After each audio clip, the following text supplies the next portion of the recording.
So in the last class, we had started on SCRs and we had also started looking at how to analyze the device. As I told you, SCRs basically are 4-layer devices. So I'm going to have PN, PN.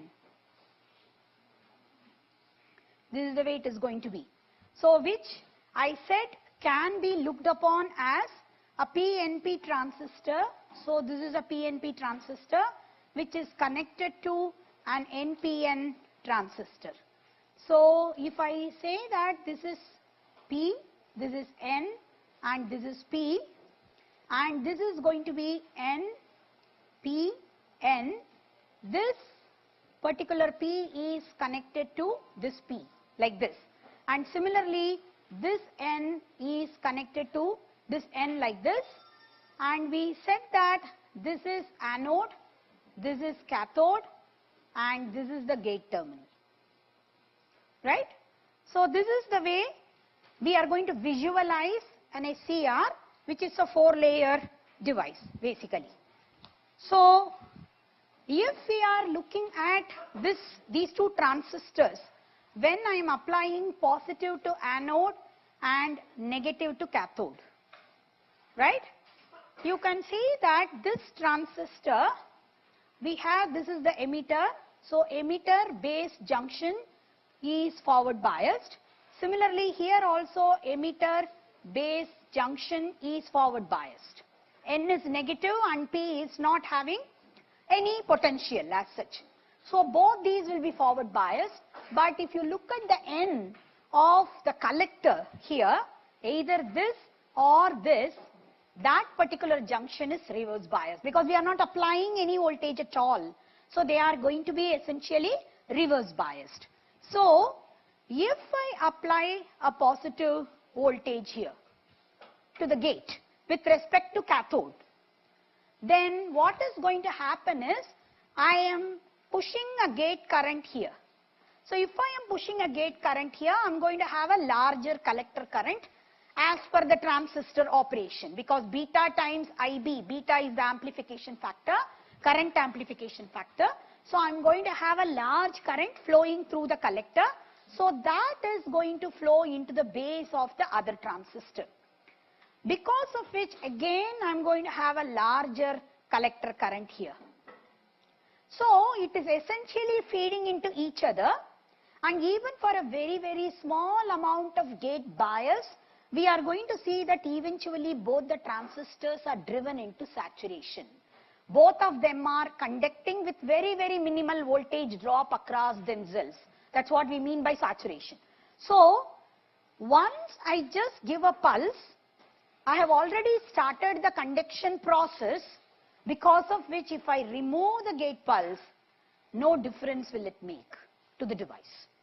So the device will be latched into conduction and I don't have to do anything to keep it still in conduction mode.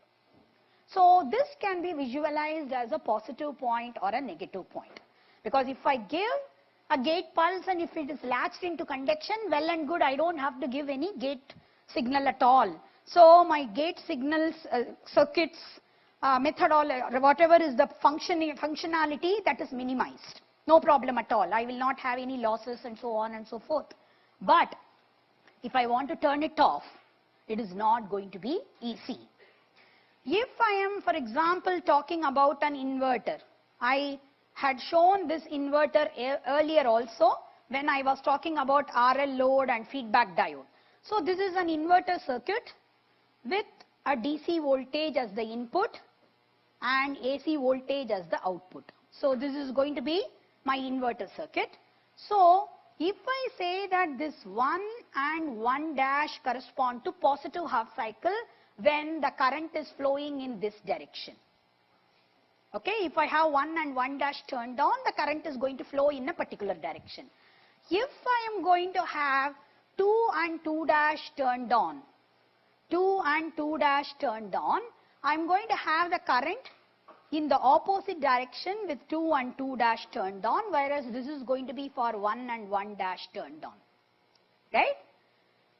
But By chance, if I am not able to turn off 1 and 1 dash, if I am not able to turn off 1 and 1 dash, but I have turned on 2 and 2 dash inadvertently, without knowing, then what will happen is, both these will conduct together, both these will conduct together. So you are looking at a dead short circuit across the DC supply. So extremely large currents are going to flow in case I am not able to turn off 1 and 1 dash and I have turned on 2 and 2 dash.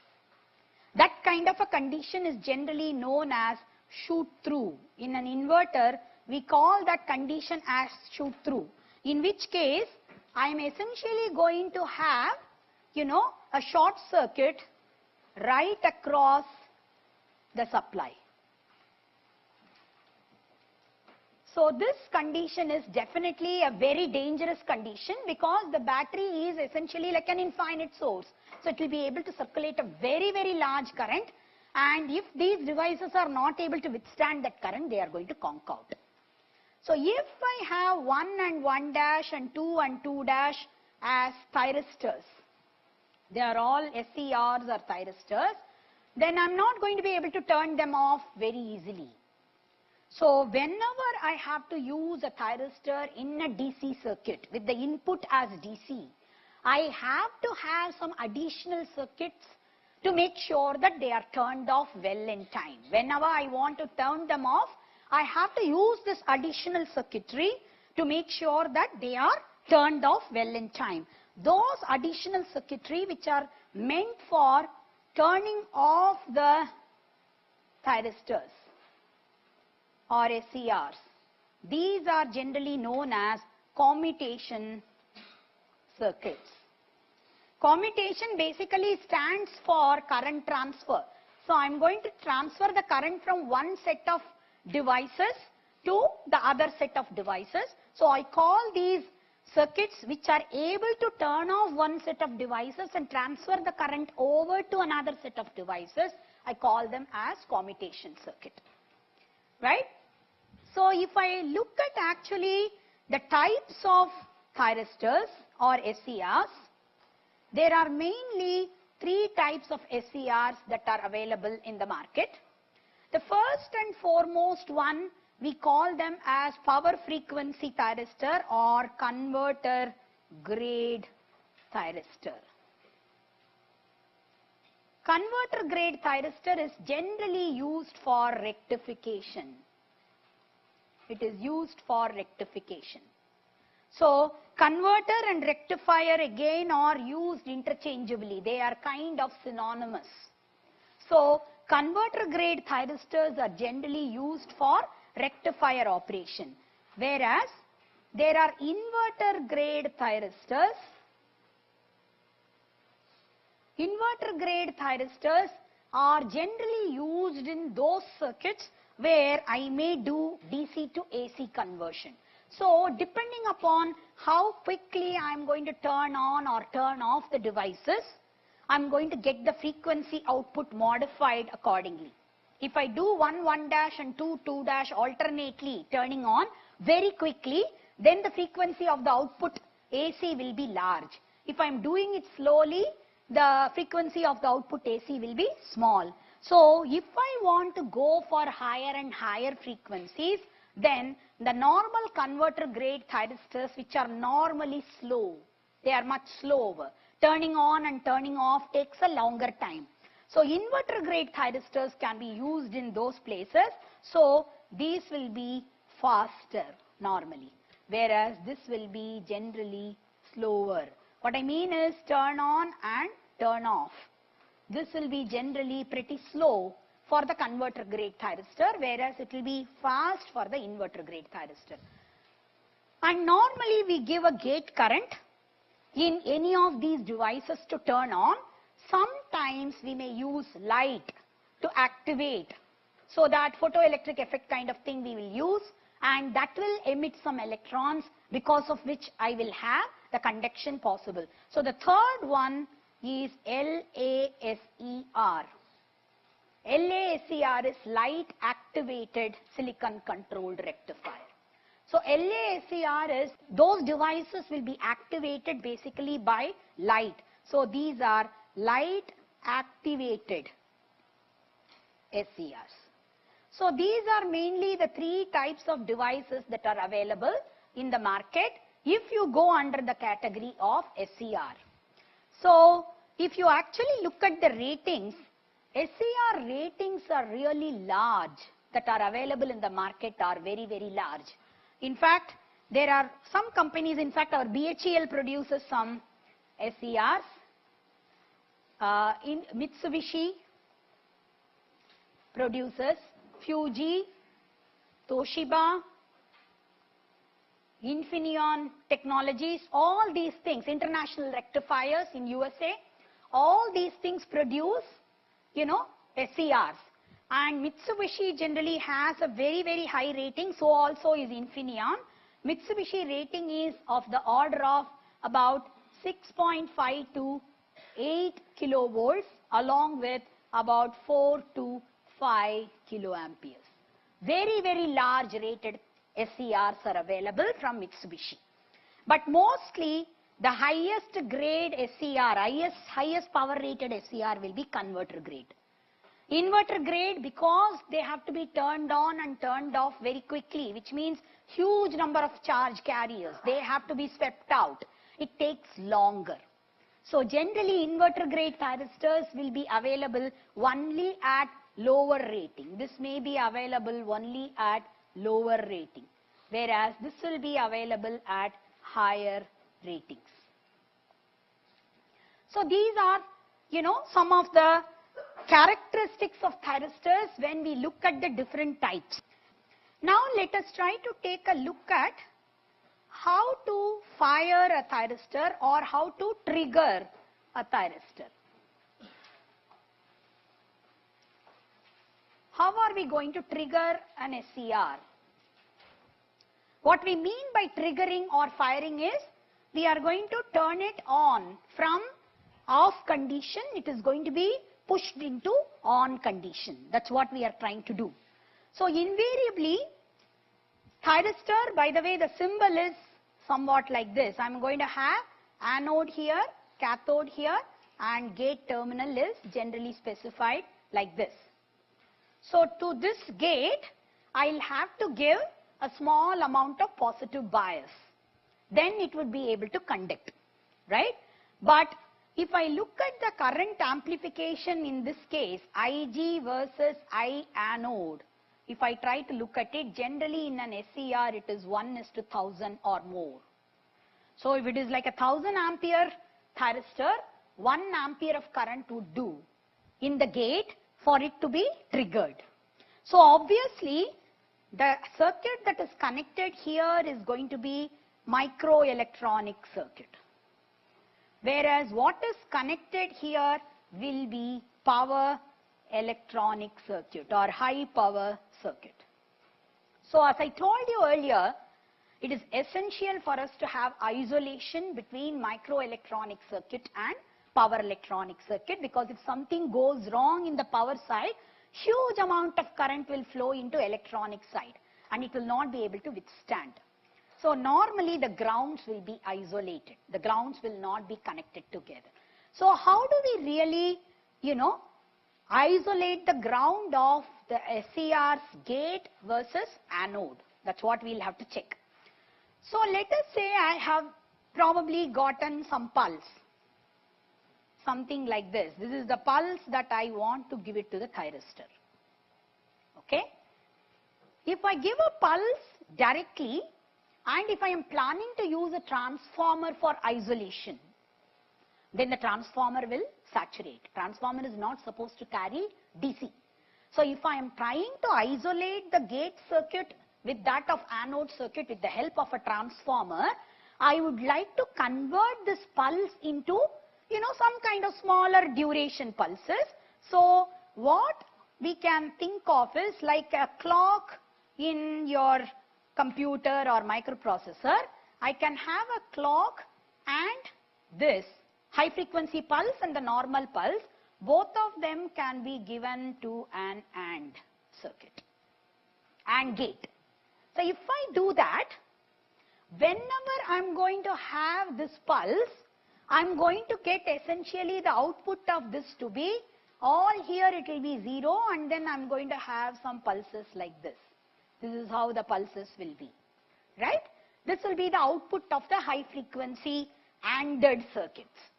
So this now, if I can give it to a transformer, in all probability the transformer will not saturate provided I give ample time here for defluxing, or whatever is the flux that has been accumulated in the transformer winding, it should have enough sufficient time to kind of, get rid of that flux, right? So this particular thing, whatever is the high frequency, so this is HF pulses and this is HF ANDed pulses. So high frequency ANDed pulse, now this may be only of 5 volts and a few microamperes in all probability. If it is a 1000 ampere thyristor, I said that I will need 1 ampere to fire it. So I need to amplify it. So there has to be a current amplification circuit in between. So whatever is the output here, this goes to current amplification stage. So the current amplification stage can be a simple common emitter amplifier, like what you have seen in transistor. Maybe you studied this in 12th class. After that, I don't know whether you guys have again studied transistor. ELL 100 little bit was introduced to you in the form of transistor, but we will have to have a current amplification stage. So this current amplification stage normally will be an NPN transistor. So whatever is this signal, this we are going to give it to the gate, and here is my transistor. So I can imagine as though the transformer is here, right? The transformer primary I have shown, and I necessarily have to have another secondary. So if we have seen big transformer in terms of megavolt ampere and so on, this will be 1 volt ampere or maybe maximum 10 volt ampere. That's it, nothing more than that. It is going to be a very, very small sized transformer. It will still be ion core normally. It will be an ion core transformer, and generally gate has to get positive and cathode has to get negative when I am giving the gate pulses. So generally, if I say that this is my VCC, which is actually plus, obviously this corresponds to minus. So this will go to cathode, and in all probability I may put a diode as well to make sure that no negative pulses go into the gate, because it can be detrimental to the gate. So we will normally have a diode, and here is where I will have the gate connected.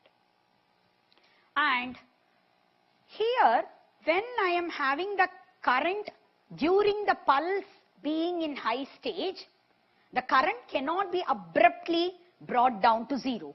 So normally I may have a freewheeling diode here. There will be a freewheeling diode here, right? So much so for the triggering circuit of a thyristor or SCR. So you are starting from the pulses.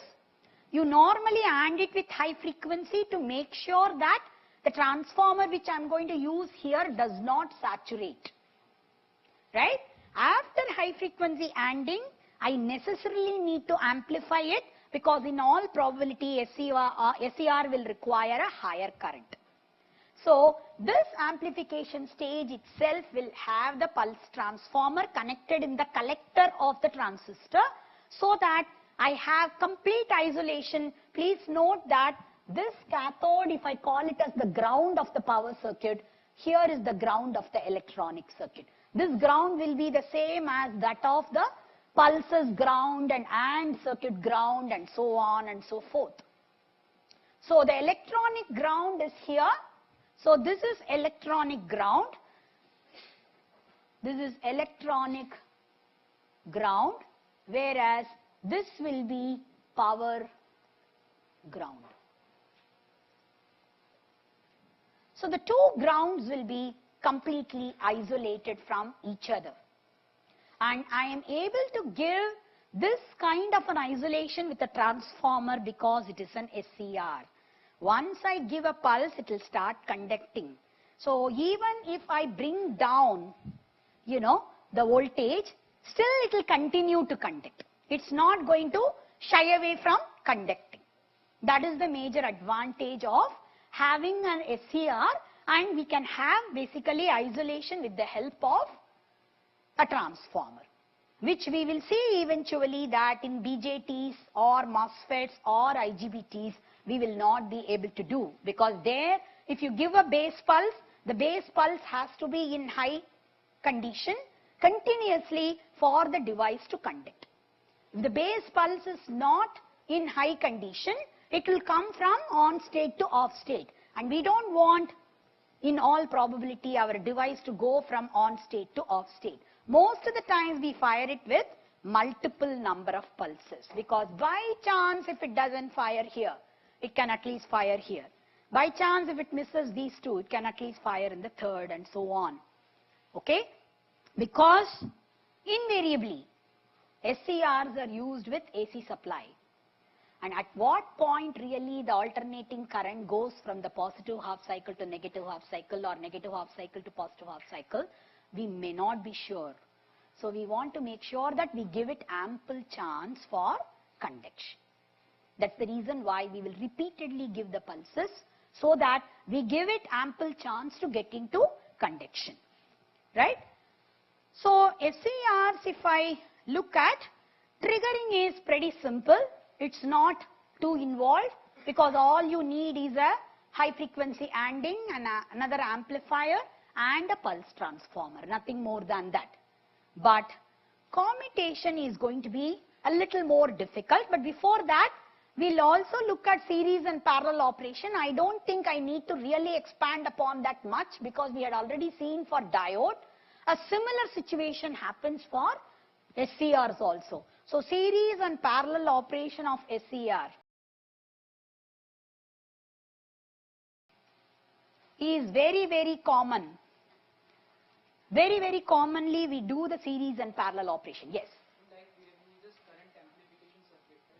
See, you are not doing the power amplification. This is even power amplifier. I should not say only current amplification. It is actually power amplifier. Because what I get from here may be 5 volts. And what I get from here may be 15 volts. And what I get from here may be milliamperes or microamperes. But what I get from here will be of the order of amperes. So I'm not only amplifying only the current, I'm also amplifying the overall power. And for that I'm drawing the power from VCC. So VCC is supplying the power for me to amplify the current pulse. Whereas in this case, if I just use a transformer, either you will amplify the voltage or you will amplify the current. You cannot amplify the power. The power is invariant, right, from the primary side to secondary side. So that's the reason why we use the transformer only for isolation, not for amplification. Right? Have I answered your question?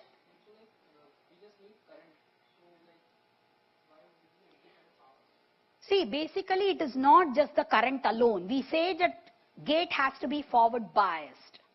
So forward biasing voltage and the gate current, both will be specified for a device. In fact, if I look at the device specification, normally if I just say how the device specifications are given, normally what they will give is the forward blocking voltage, how much voltage it can block in the forward condition, right? The second thing they will give is what is the reverse breakdown voltage, right? And again, even in the reverse breakdown voltage, there will be two different kinds of categories they will give. Normal reverse breakdown voltage and repeated reverse breakdown voltage. If I just apply only 7 kilovolts, this device may be able to withstand. But if I repeatedly apply 7 kilovolts, it may conk out. Because I am putting it under stress repeatedly. So it will conk out. So repeated reverse voltage and just once a reverse voltage or the peak reverse voltage that I can subject it to. So these are two categories normally they will give. Then apart from that, they'll also give what is IRMS it can withstand. Then they will give what is I peak it can withstand. Any device, right? And then they will say what is VGK that is needed for triggering the device. Then apart from that, they'll also say how much is IG, how much is the gate current that is needed. Then there is one more thing which will be coming out as turn on time. How long it takes for the device to come into on condition. After I give the gate pulse, does it immediately come on or does it take a little longer? So that is turn on time.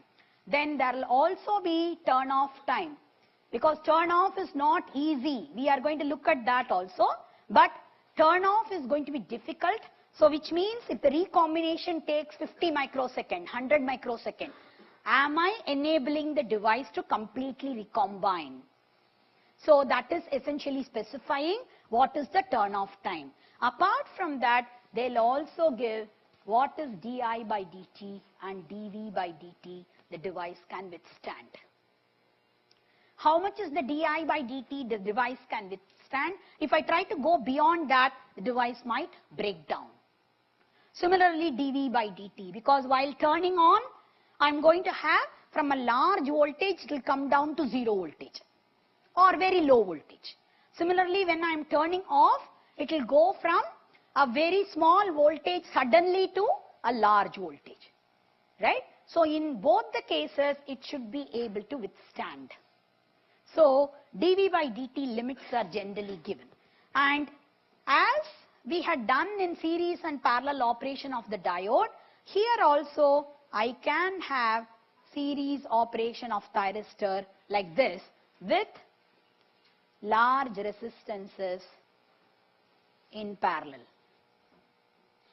Similarly, parallel operation I can do for two thyristors with small resistances in series when I want to share a larger current I. Right? Here it is sharing a larger voltage V among the two devices. Right? Now this is very, very commonly used in high voltage DC transmission systems. I don't know whether you guys have heard of high voltage DC transmission system. In high voltage DC transmission system, what happens is, if I am having a generator, I am just showing this as though it is a single phase generator. We call it a single line diagram. It is 3 phase, but I will show only one line at a time. Every line indicates 3 phases basically. So this is my generator, and I am going to have basically a transformer which will step up. Maybe the generator will generate only 11 kilovolt or 12 kilovolt or whatever. From this, it is going to be generally stepped up to 400 kV. The transmission voltages are very, very large because we want to bring down the current. For the same power, we want to bring down the current. But the generator has a limitation of what is the maximum voltage it can withstand. Otherwise, you are going to have very thick insulation inside the machine. And in all probability, I will not be able to put such thick insulation inside the machine. That's the reason why we are having 11 kilovolts or smaller. Sometimes we will go up till 20 kilovolts, nothing more than that. So there is a limitation of generating voltages because of the insulation that is being used in the machine. Whereas the transmission voltages are generally chosen to be much higher because I would like to bring down the current. That is the reason. Right. So this has now brought down the current, and then from here it is going to go and it is going to get distributed, transmitted and distributed all over the country, for example. Right. But when I distribute it or transmit it, These are 3 conductors. Please note all these are at least 3 conductors.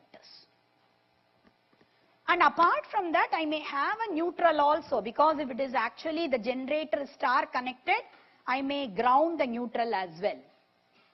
So I will have 4 conductors coming out normally. So if I have 4 conductors coming out, and when I have 2000 kilometers being, spanned, maybe from northeast region to Gujarat. So obviously, I will have 4 conductors going all the way through these 2000 kilometers, which is definitely going to be extremely costly. So I can't afford to always have AC transmission. AC transmission comes in handy because of the transformer. It can step up and step down the voltages, which is very, very good. That's the reason why Tesla won the war of power, right? When you compare Edison and Tesla, Edison actually lost the war of electricity or power because he was always arguing for DC, whereas Tesla was arguing for AC, and Tesla was hired by Westinghouse, and Westinghouse is the one who ventured into AC transmission, right? So this AC transmission becomes costly when I am talking about long distances.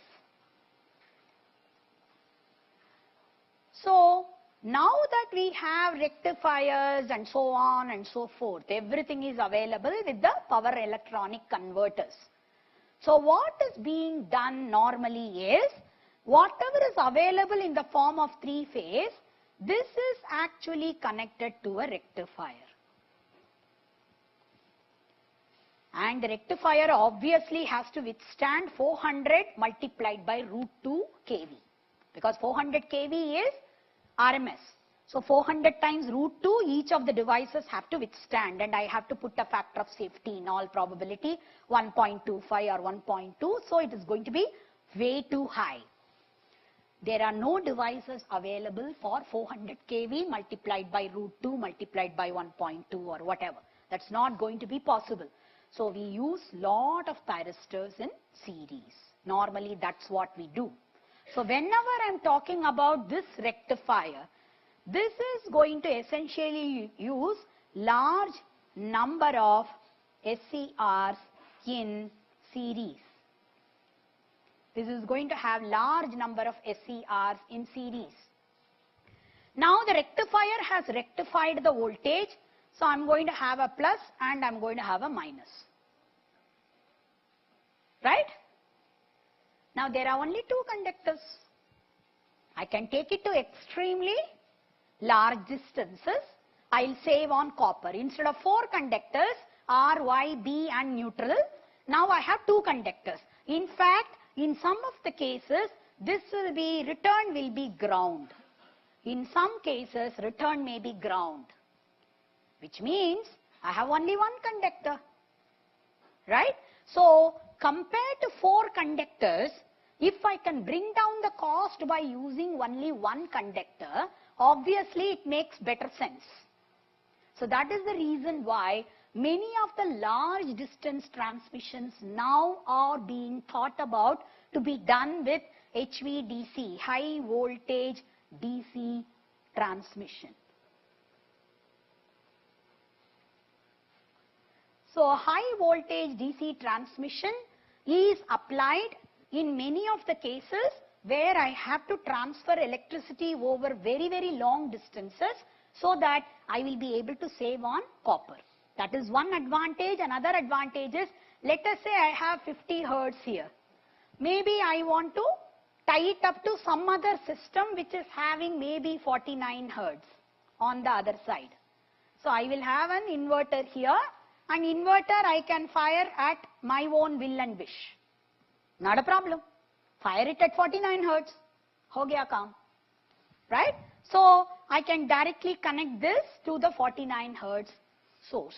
And in between, of course, I may have several loads connected. Many loads may be connected directly to DC, maybe to AC, and so on and so forth. So high voltage DC transmission systems invariably use light activated SCRs. They use light activated SCRs because light definitely is no way connected to electricity. I don't have to worry so much about isolation and so on. And it is a very, very high voltage and high power device. So inherently, if there is isolation, nothing like it. So I may use several LASCRs in series. I may not have to use them in parallel because I may have 400 kilovolts and maybe 4000 amperes. That is good enough, or 2000 amperes. And one SCR can carry very easily 2000 ampere, not a problem. So most of the times what we see in HVDC transmission system is series connected SCRs. Hardly ever we see parallel connected SCRs. So we'll have rectifier. For every device in the rectifier, there will be a string of SCRs, many of them connected in series. Of course, with parallel resistances, protection system. So the SCR may be only this much, but all the paraphernalia which is adding will be too big generally, and the heat sink and so on and so forth. So many things will be there. So this is typically the case when we talk about series operation and parallel operation of SCRs. Now let us go over to the commutation circuit.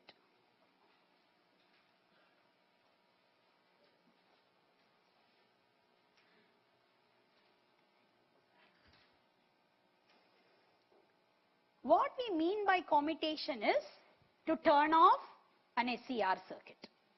How are we going to turn off a circuit? I'm going to take an example and explain it so that you would be able to get an idea of how an SCR is turned off.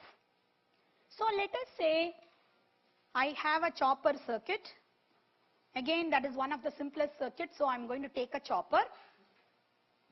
I'm having an SCR. I'm calling this as main SCR, M. Okay? And this is connected to the DC motor drive. Maybe I'm going to feed a DC motor drive with a chopper. The chopper consists of basically a switch, nothing more than that, right? A DC voltage source and a switch. Now I'm going to have a freewheeling diode. Of course, this we already said it is essential. If we don't have a freewheeling diode, it is going to be a problem because the current will be abruptly interrupted. L di by dt will be very large. Thyristor will conk out. So I don't want that to happen. And motor by default will have some inductance. Can't help it. So that's the reason why I'm putting a freewheeling diode. So this is a freewheeling diode. When I turn on this main thyristor or main SCR, I'm going to have the power supply given to my motor. But I would like to turn it off after some time so that the average voltage becomes less. I want to have a control over the voltage, right? That's why I am employing a switch. So I want probably this to be on for some time, off for some time, again on for some time, off for some time, and so on. This is how it is going to be. So this is T on and this is going to be T off. And this entire thing is going to be the period of the chopper, T. This is how it is going to be, right? So the average value of voltage, I told you already that whatever is the on time, correspondingly it is going to have T on divided by capital T, whatever is the period. So multiplied by the applied voltage. That is going to be the average voltage, right? This is how it is going to be. So I have to turn this off at this point. If I don't turn it off at this point, it is going to be difficult. I can't really get the average voltage to be less than whatever is the input voltage. So to turn it off, had it been a transistor or something, I could have just removed the base drive. If I remove the base drive, it will go off, simply. If it's a FET or whatever it is, the moment I remove the drive, it will go off. But in this case, it is not going to go off. We said that once those two transistors are driven into conduction, they will not come back. That's the problem. So for that, we have to have some auxiliary circuits which are known as commutation circuit. A typical commutation circuit I am going to show, right? So these are all part of commutation circuit, what I am showing in red. So many things. This is a capacitor, this is an auxiliary thyristor, then I'm going to have an inductor, I'm going to have a diode and so on and so forth. So many things are added to make sure that this particular device goes off. So whatever I have shown in red, the entire thing corresponds to commutation circuit. That corresponds to commutation circuit. So let me try to explain how this works. Okay? So as I had told you earlier, the main thyristor M is actually going to give the power to the DC motor drive, and it has to be turned off at the end of T on. So if I talk about the entire thing as a chopper circuit which is feeding the DC motor drive, for T on it is going to be on, and for rest of the period it is going to be off. Again for T on it is going to be on, and so on. So this entire period is the period of the chopper. So 1 by T is equal to F, which is the frequency of the chopper. Okay. So I am going to have M fired at this point, and whenever I want to turn that M off, I am going to fire the auxiliary thyristor at this point. Okay. As I told you, all that is drawn in this red color, all these things are part of the commutation circuit. This is the capacitance C. Now let us say the capacitance is already pre-charged to a voltage like this. This could have been done by having an auxiliary resistor and a switch which can be closed for a short while until the capacitance charges to this plus and minus with VDC. The voltage is VDC currently. Okay. Now whenever I want to turn off M, I am going to fire A. So the moment I fire A, there are two currents that will be flowing through M. One is directly from DC source through M to the DC motor. This is one of the currents, and the second current is going to be the capacitance itself is going to discharge. So you can look at the discharging path somewhat like this. This is going to be the discharging path. So I will have C, then M, then I am going to have the diode D1, then I am going to have inductance L back to C. So if I assume that L and C are ideal, it is going to have an oscillation, LC oscillation through this circuit. So if I try to look at the voltage, I am going to actually see that the voltage will reverse like this. It is starting from plus VDC and it will go to minus VDC. So this is essentially the capacitor voltage. So VC I am drawing like this.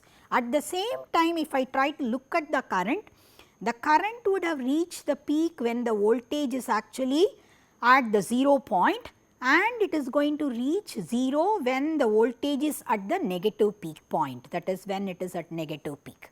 So this is going to be the capacitance current waveform, or is this the same as the diode current waveform. So this oscillation time will be equal to pi root LC. All of you know this definitely, right? In an LC circuit, pi root LC is going to be the half cycle time. So within pi root LC, this would have reversed its charge. So you would see that now this has become plus and this has become minus. The moment I am going to have this has become plus and this has become minus, now this is ready to commutate the main thyristor at any point in time. So I am going to now fire this auxiliary thyristor.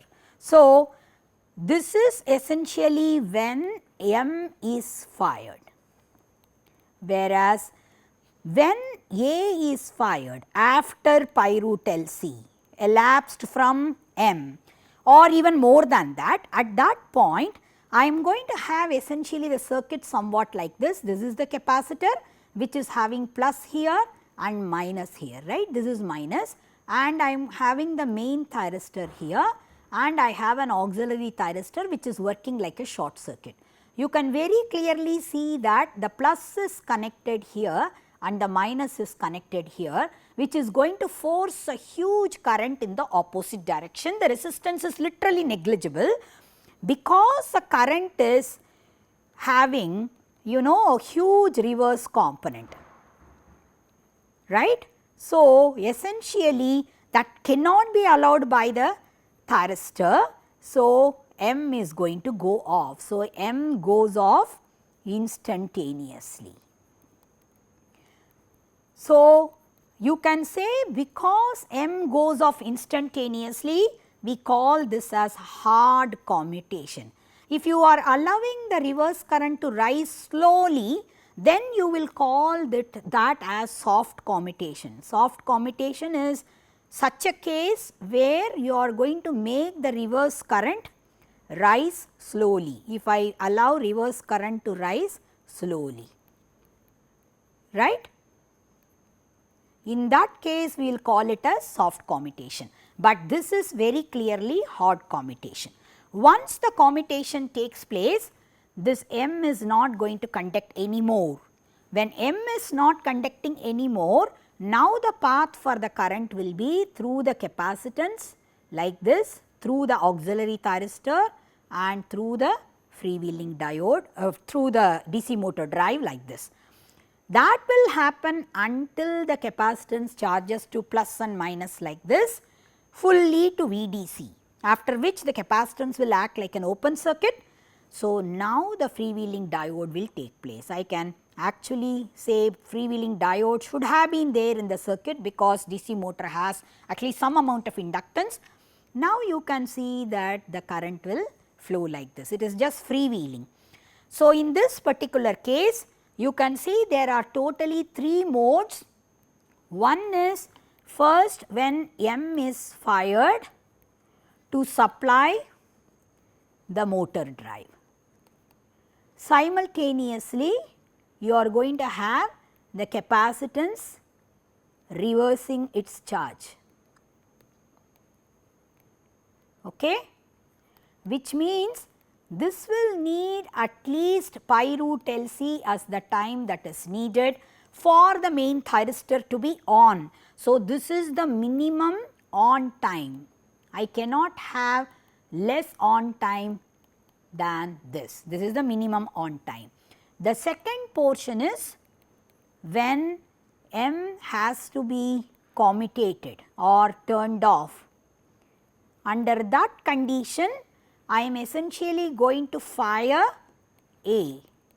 When A is fired, I am going to have essentially instantaneously, right, instantly I am going to have M is turned off because of very high current flowing in the opposite direction. And after this, I am going to see that auxiliary thyristor, that is the auxiliary SCR, allows capacitance to be charged back to VDC. So, it will be ready for the next cycle of operation. After this, freewheeling diode takes over. So, basically this circuit is designed based on 2 things. One is this minimum T on, which is pi root LC. Another one is you are going to have basically I load or I armature of the DC motor might have been given already. This is the load condition. So, you can say C delta V equal to I delta T, right. And if I actually look at it, the capacitance voltage is literally going from plus VDC to 0 to minus VDC. This is how it is transferring, right. So, which means whenever it is actually having the voltage with the polarity plus here and minus here, then this main thyristor is going to be reverse biased. Only if it is reverse biased, it is going to be turned off properly. So, how long will it be reverse biased? Until this voltage becomes 0. So, I can say delta V in this case happens to be VDC, C is the capacitance value, and I am going to have I as the armature current, whatever is the armature current, multiplied by delta T. So, how long does it take to reverse is governed by the capacitance, what is the DC voltage and what is the load current. This delta T has to be greater than the turn off time, which is the recombination time for the charge carriers to recombine. So, this turn off time, it has to be greater than the turn off time of the SCR, which is specified in the data sheet. This will be specified normally in the data sheet. So, you usually need two conditions. One condition has to be this delta t constraint, the other condition is pi root LC constraint. These two together you should be able to design this entire L, C and so on. Okay. So, this is a typical commutation circuit which is used for turning off an SCR. So, you know that to turn off an SCR is not an easy task. You will require a major auxiliary circuit for this.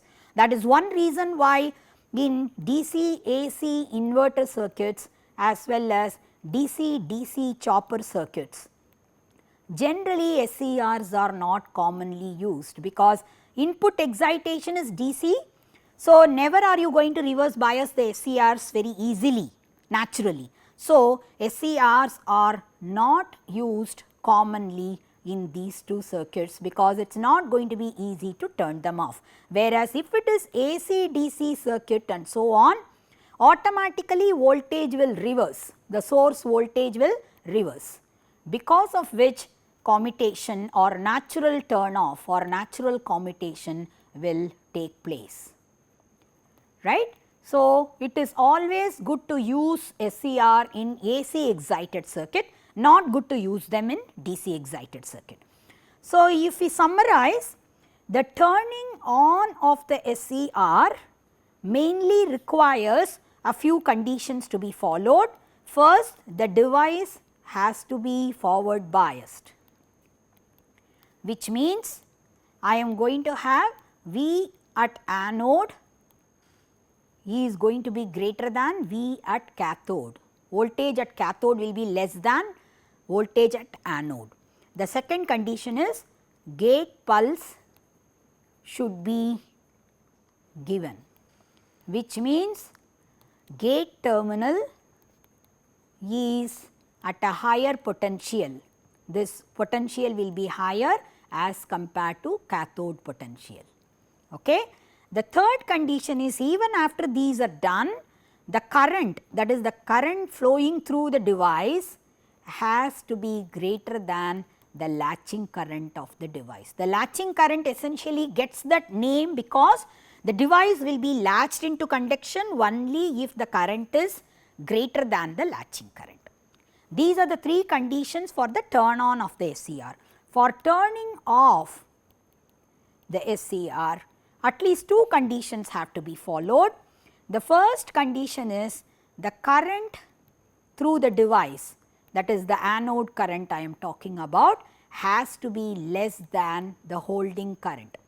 If I say latching current is somewhere around 10 milliampere, holding current will be somewhere around 9 milliampere. They will be very close to each other, there will be hardly any difference.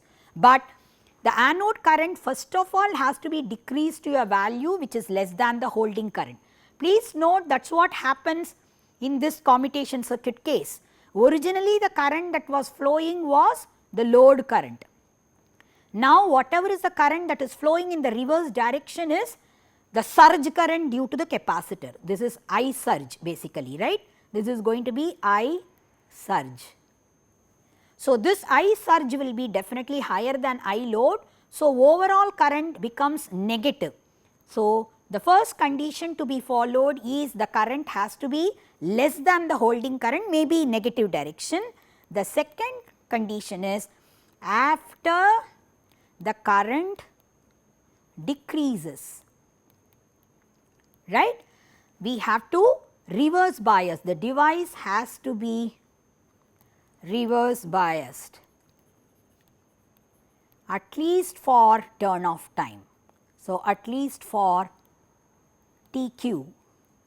TQ is the turn off time of the device specified in the data sheet. Turn off time of the device which is specified in the data sheet. Okay. So, these so much so for SCRs. Now, we have still not talked about protection of SCR. So, SCRs are generally slower devices, so it should not be too difficult to protect them. Against overcurrent, if you want to protect them, normally semiconductor fuses are used. Semiconductor fuses will be melting before the device conks out. So, I square T rating of the fuse basically has to be smaller as compared to I square T rating of the device. What I mean is the heat generated in the fuse will melt it much more as compared to whatever is the heat generated actually in the device. So, the device will not conk out. The second thing is di by dt protection. Di by dt protection is generally done by having a series inductor. The inductor will never allow the current to rise right away. So, normally if this is my device, in series with that I will put a small inductance. So, this will make sure that the current does not increase untowardly. The third one is dV by dt protection. If the dV by dt goes beyond a particular value, if dV by dt is greater than whatever is the allowable dV by dt of the device, then the device can turn on. So, the turn on can happen even due to this. After all, when you apply a large rate of rise of voltage, C dV by dt is generally I. So, any junction capacitance can be represented by the C. So, if by chance dV by dt is much larger, the current that is passing through any of the junctions can go way beyond the limit, which will automatically make the device on. So, you do not want spurious turn on of the device. That is the reason why dV by dt has to be within the limit. So, generally RC snubbers are used for protecting the devices against spurious dV by dt turn off. Let us take a typical circuit. Let us say I have probably voltage source, maybe 100 volts or something. Let us say I have a 20 ohm resistance, right, and I am going to have a thyristor here, okay. And it is going to be turned on and off. I am not really showing the gating circuit or I am not showing the commutation circuit. When this is turned off, entire 100 volts will come across the SCR. So, if I try to look at the voltage, this will be plus and minus, and 100 volts will come across the device if the current is going to be 0. If I is flowing, then there is no problem. If I is equal to 0, I will get the entire 100 volts right away. This can actually turn on the device, spuriously. It will not go off at all. Just to prevent this, what I can do is to connect an RC circuit. Normally a diode is also connected here. When a diode is also connected, it is called polarized snubber. So, during this condition what happens is, I am going to have essentially this 5 ampere flowing through the diode to charge the capacitance. So, the capacitance is going to get charged with plus here and minus at the bottom, right. So, this is R, this is C, but R does not have any role to play right now. So, I am going to have C times dV by dt, whatever can be withstood by my thyristor, equal to I, which is actually 100 volts by 20 ampere, which is 5 ampere. Let us say this dV by dt, which can be withstood by the device, is 200 volts per microsecond. I am just arbitrarily taking the value. So, I will have C equal to 5 ampere divided by 200 into 10 power 6. So, I am going to have essentially 5 divided by 2 is 2.5. So, I am going to have 2.5 multiplied by this is 10 power minus 8 farads. So, that means 0.0025 microfarad, that is what I am going to get. So, if I choose a capacitance which is of the order of this particular capacitance value, I will make sure that the voltage across the SCR is not exceeding the dV by dt limit that is given by the data sheet. So, RC snubber or polarized snubber helps me to make sure that the capacitance is not gaining a voltage at a very fast rate. The capacitance is right across my thyristor. So, the thyristor will also not have a huge dV by dt. But what is the role of this resistance? That is what we will have to check also. I have turned off the SCR. Now, if I am going to turn on the SCR, please note the capacitance will try to discharge through the SCR. If I do not have a resistance, the current that will be flowing through the SCR, although it is in the correct direction, it is flowing from anode to cathode, this is going to exceed the limit. The I value will become extremely high. So, discharging current during turn on, right, that is limited. This is limited by R. So, I have the function of diode spelt out, I have the function of R spelt out and capacitance spelt out. So, this is essentially talking about RC snubber, right. So, with this we are kind of concluding our discussion on SCR. Now, the next device which is related to SCR which I want to take up is TRIAC.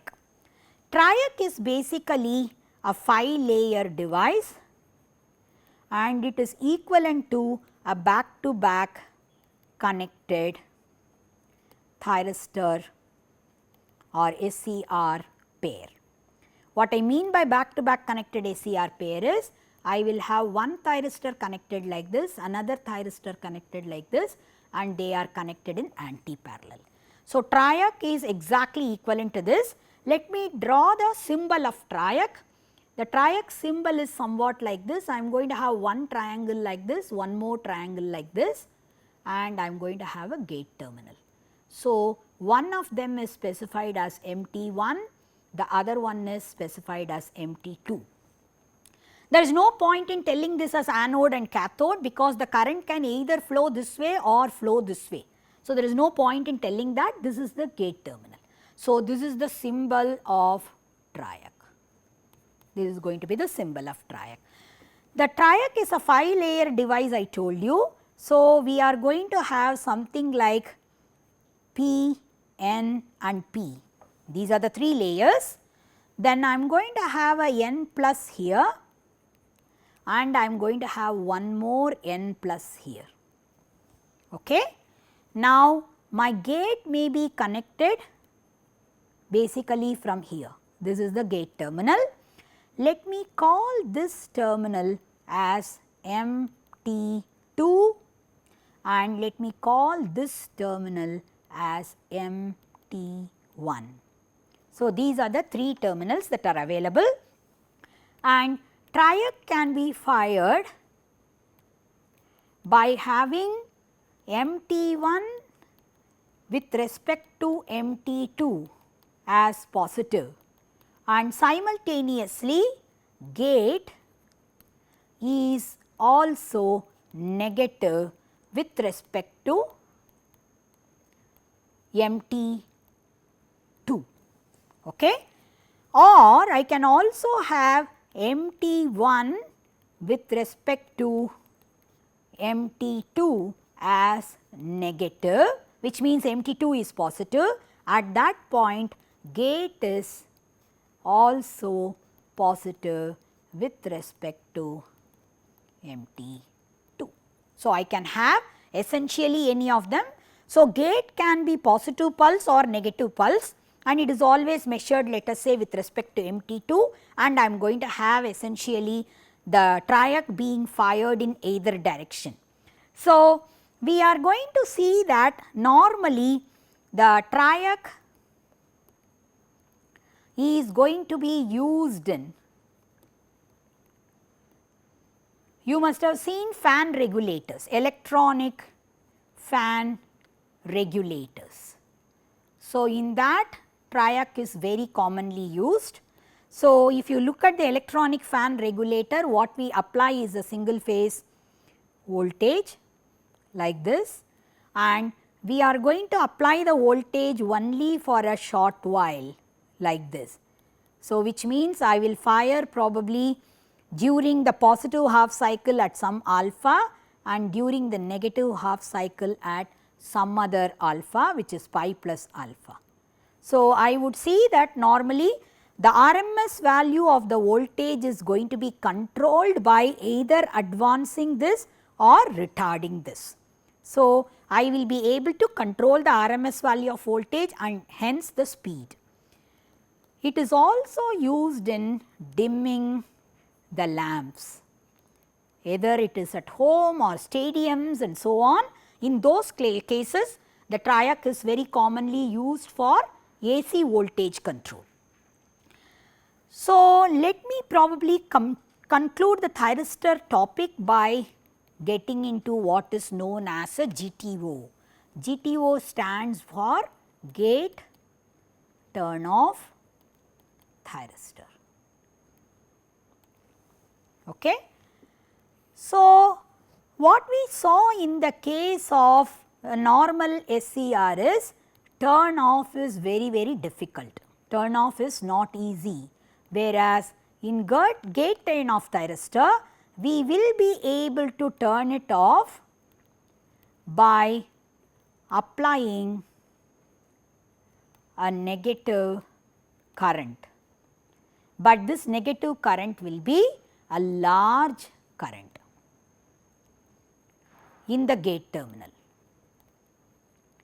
So, by applying a positive current in the gate terminal, which is a small current, we are going to turn on, whereas in GTO we will be able to turn it off by applying a large negative gate current. The GTO symbol is somewhat like this. I am going to have essentially this is the normal SCR symbol we see, but here the gate is going to have, one is going to show the current inward, the other one is going to show the current outward, and this is the gate, this is the anode and this is the cathode. This is how the symbol is normally, which indicates that the current can go out or go in to the gate terminal. Okay. The GTO actually looks somewhat like this. If I am going to see basically that this is PNP, I am going to have actually a N which is highly doped, and this is going to be actually my cathode, and this is going to be my anode, and this is going to be the gate. So, in this gate I have to make sure that the current can go in either direction. Normally when the thyristor is conducting, you are going to see that lots of holes are going to be here. Essentially by applying a negative current, you are going to evacuate all that hole. So, from the anode and gate regions, the carriers, charge carriers are evacuated by applying a negative current. One major problem we face with GTO is that we normally see that even after turn on in SCR, there is no need to retain the positive gate current, right. Once you give the gate current, it will just remain on, right. After that you do not need to give the gate current, but in GTO for better reliability, if I want to have a better reliability, at least a small gate current, a small positive gate current has to be retained. This is one problem. Whereas, one more problem is in SCRs, normally you would see, if I look at I anode divided by I gate, this is of the order of 1000. the current amplification is really good in the case of SCR. Whereas in GTO, in the positive side, I would say I will have a current gain of 1000 approximately, which is I anode by Ig. Whereas if I look at the negative side, that is the turn off side, I am going to have I anode by Ig magnitude. I am talking about magnitude because it is negative current, will be only of the order of 5 or 6, nothing better than that. So, for example, if it is a 1000 ampere GTO, 1000 ampere rated GTO, I am going to require turn on current, gate current, right, is going to be only of the order of 1 ampere, whereas turn off gate current is going to be of the order of almost 200 amperes. So, you can imagine this 200 ampere is way too high. So, gate design, gate circuit design is going to get very complicated compared to an SCR. But the flip side of it or positive side of it is we would be able to operate at a much higher frequency. So, if I say that normally thyristors work only around 100 hertz, that is the normal operating frequency of an SCR, GTO can easily operate until 1 kilohertz, because normally if I compare the turn off time of an SCR, this will be almost 10 times the turn off time of a GTO. So, the operating frequency can increase tenfold. This is the advantage of GTO, right. But there are some new devices that have been designed by Mitsubishi and GE, which is known as integrated gate commutated thyristor, which is actually able to have an amplifier in the gate circuit. There is an amplifier in the gate circuit. This is a built-in amplifier. So, you can have lower current for turn off as well, and it is able to work very well. So, this is really becoming popular. This combines the advantages of SCR as well as GTO by including an amplifier in the gate driver. Okay. Now, we are now slowly moving to the transistors. So, let us start now with power BJTs. So far whatever we discussed, they were all coming under the category of thyristor. Initially we talked about diodes, then we talked about thyristor, right. Now we are coming to this bipolar junction transistor. This is exactly similar to the electronic transistor, but only thing is that most of the times we use only NPN, not PNP, because in this case majority carriers are going to be electrons, and electron mobility is generally better than hole mobility, and we are looking at very large current. So, that is the reason why generally we go for NPN and not for PNP. And normally we look at this in common emitter configuration, where I am going to give a base drive, and normally you must have known that transistors have 3 regions of operation. One is going to be cut off. Let me just draw how the transistor characteristics are. IC is plotted with respect to VCE. This is how the transistor characteristics are. So, I will have maybe for a particular gate current, this is how it is, another gate current it is going to be like this, another gate current it is going to be like this, and so on. This is how it is. So, let me call this as maybe IB1, this is corresponding to IB2, this is corresponding to IB3, and so on. Very clearly the collector current is increasing as the current is moving from IB1 to IB4.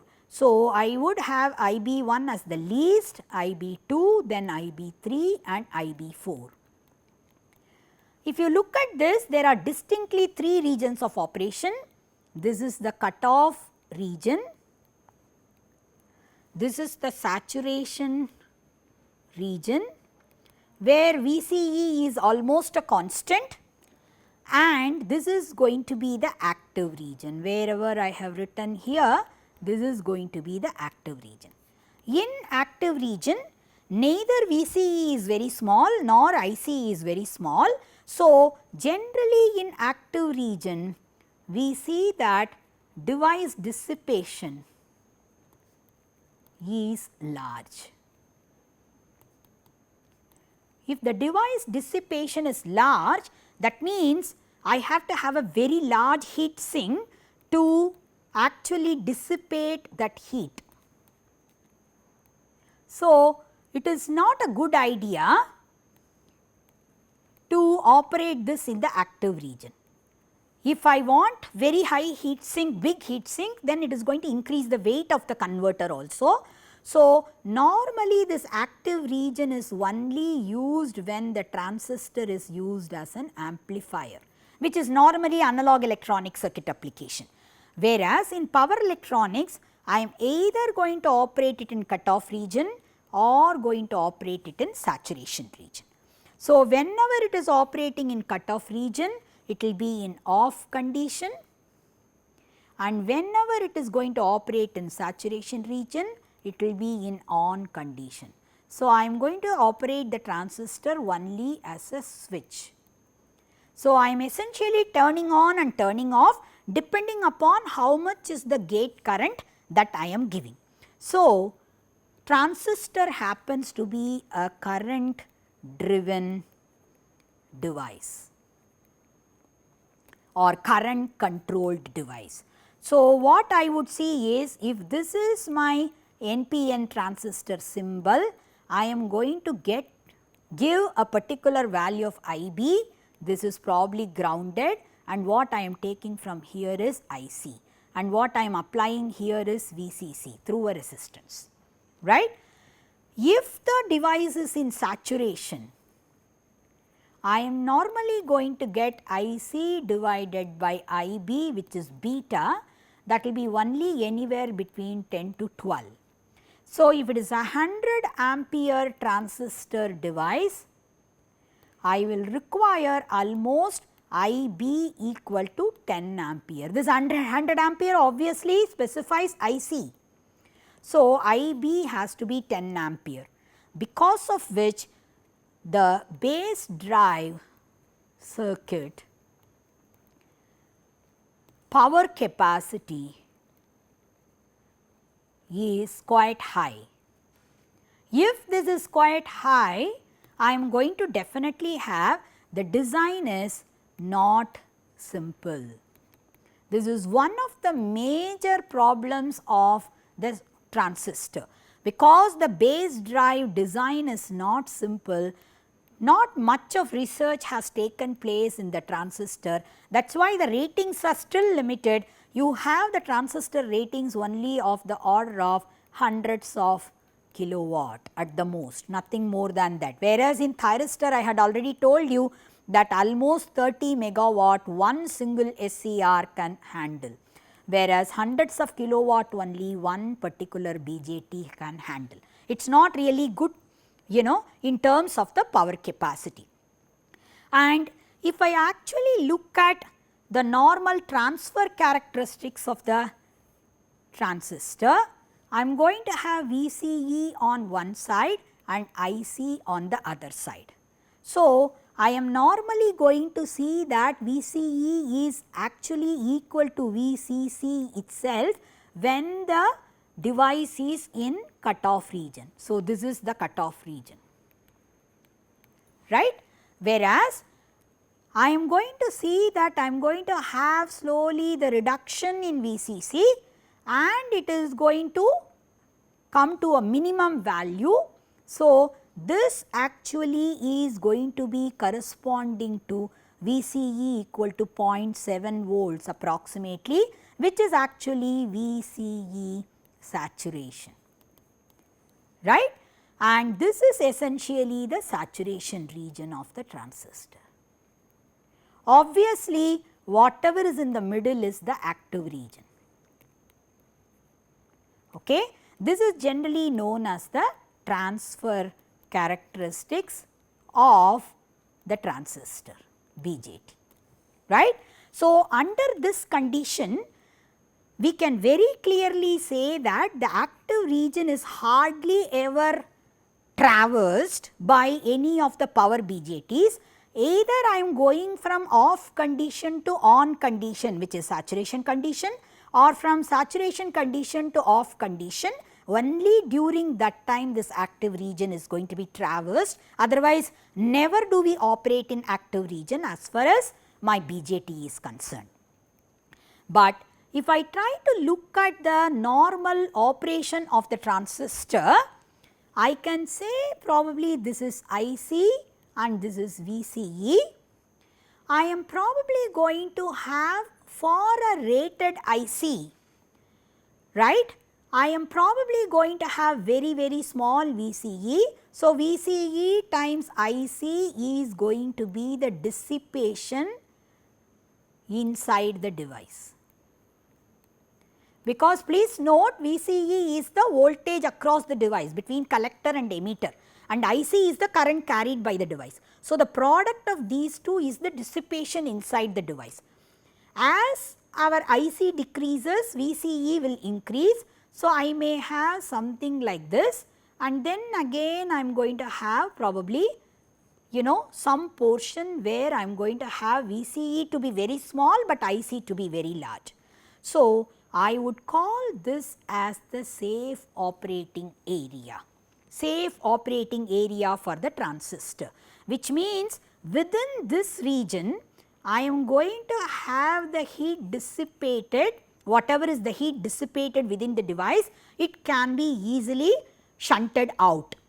But if I try to actually load it more than this current or go for a higher voltage, I am going to have a big problem. So, this is for continuous or DC operation.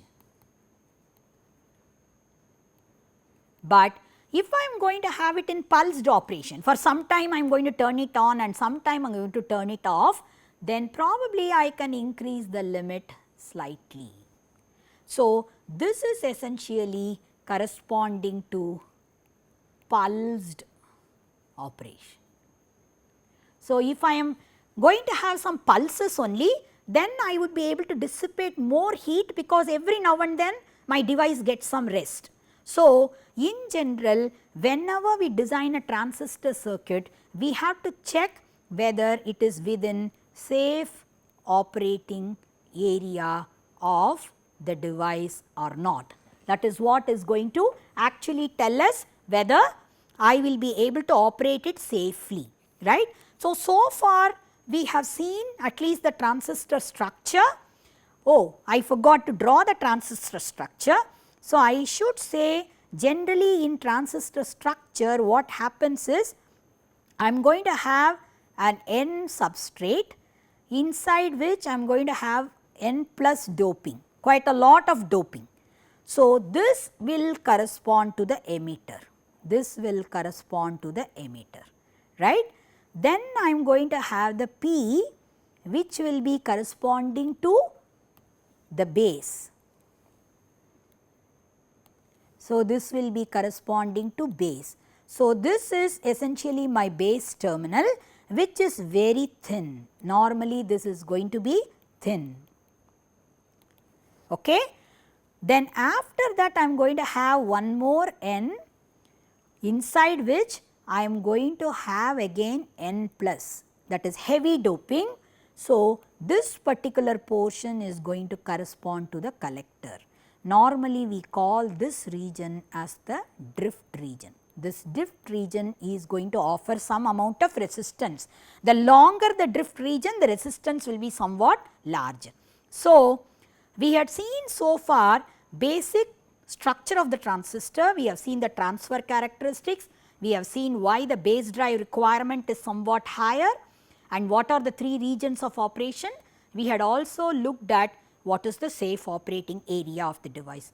In the next class, we will be looking at the series and parallel operation. We will also be looking at the protection for the BJT, power BJT. Thank you.